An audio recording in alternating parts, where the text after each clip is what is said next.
دادگاه ولایت خطلان حکم 3 میلیسای گمانبر در مرگ عبدالقهار روزیقوف ساکن شهر کلوب را اعلان کرد.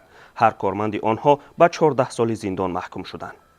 شمشاد شریفزاده، ظفر خولوف و جمشید کرامتوف کارمندان ریاست وزارت کارهای داخلی در منطقه کلوب به بازداشت خودسرانه و شکنجه عبدالقهار روزیقوف ایبدار شدند. حکم دادگاه علیه این میلیسه ها روز 25 ایول صادر شده است. مرگ این ساکن کلوب در ماه ینور امسال اعتراض گروه از ساکنان را به بار آورده بود. حسین آدینه‌زاده دادرس دادگاه ولایت خطلان در منطقه کلوب روز 2 اوگوست ضمن نشست خبری گفت که 3 کارمند میلیسا مهلت حبس را در زندان نظامش سخت پشت سر خواهند کرد.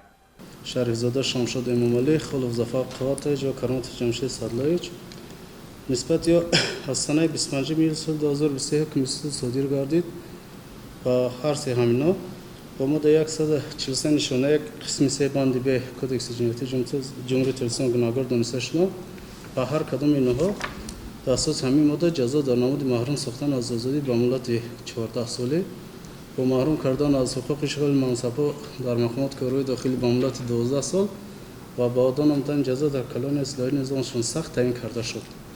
معلوم نیست خود محکوم شده ها و نزدیکان آنها به این حکم چی نظر دارند.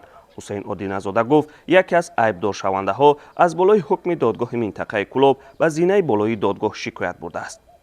عبدالقهار روزیقوف شب 2 ینور امسال از طرف ماموران میلیسا دستگیر شد و در شرایط مرموز جان داد.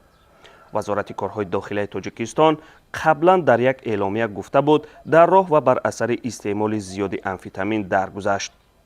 نزدیکانش آن زمان گفته بودند که روزیقوف زیر شکنجه جان داده است. گروه از ساکنان کلوب یک روز جسد را از سردخانه نگرفتند و گفتند تا مقامات وعده جزای شکنجهگران را ندهند بینای سردخانه را ترک نخواهند کرد. اعتراضگران تنها پس از وعده مقامات برای تحقیق عادلانه پرونده جسد را برای خاکسپاری از سردخانه گرفتند و آن مکان را ترک کردند. سالانه 10 ها بازداشت شده یا نزدیکان آنها از شکنجه در بازداشتگاه ها شکایت میکنند.